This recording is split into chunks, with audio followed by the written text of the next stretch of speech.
Ukitulia utagundua kuwa washikaji wengi ambao wanaogopa kuingia ndani ya ndoa wanakuwa hawaingii wakihofia sababu zile zile ambazo zinapelekea watu kuingia ndani ya ndoa. Mfano, watu wanaogopa majukumu, wanakwepa majukumu, wanaogopa kuwa kichwa cha familia.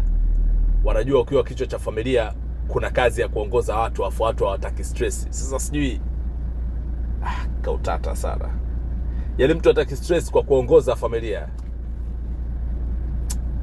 Unajua kwamba mwanaume kazaliwa aje kuwa kiongozi na anaongoza nani? Sehemu ya kwanza kabisa anaongoza mke na watoto, iwe wa kiume au wa kike.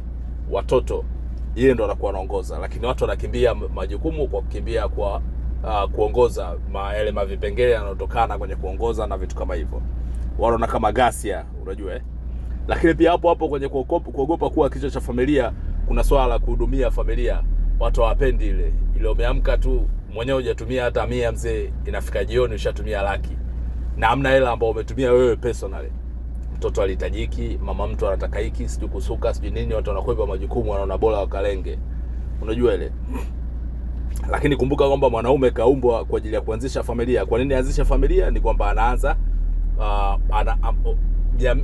taifa linatengenezwa kwa kuanzia kwenye ngazi ya familia. Kwa ile swala la kuhudumia familia, malezi mazuri na vitu kama hivyo, ndio sababu mwanaume akiwepo pale. Kwa kwenye hayo malezi mazuri kuna pesa ambayo inatumika, ambapo kwenye watu wenye akili timamu hamna kitu kinatia raha kama kutimiza majukumu ya wale ambao unaongoza au wale ambao wanakutegemea. Okay, wengine wanaogopa kubanwa. Sasa unaweza kujiuliza ni kwa nini wanawake ambao wako mtaani ambao hawajaolewa wanapenda zaidi wanaume ambao wameoa kuliko ambao hawajaoa? Ni kwa sababu mwanaume ambaye ameoa anakuwa amekamilika zaidi, unajua, na mwanamke huyo anajisikia yuko salama zaidi akiwa na mwanaume ambaye ameoa kuliko hata ambaye hajaoa. Ushaona? Wewe unaelewa, hata unavyoenda kupanga anakuuliza kama umeoa au la. Ina maana kama hujaoa wewe una vyako, unajua.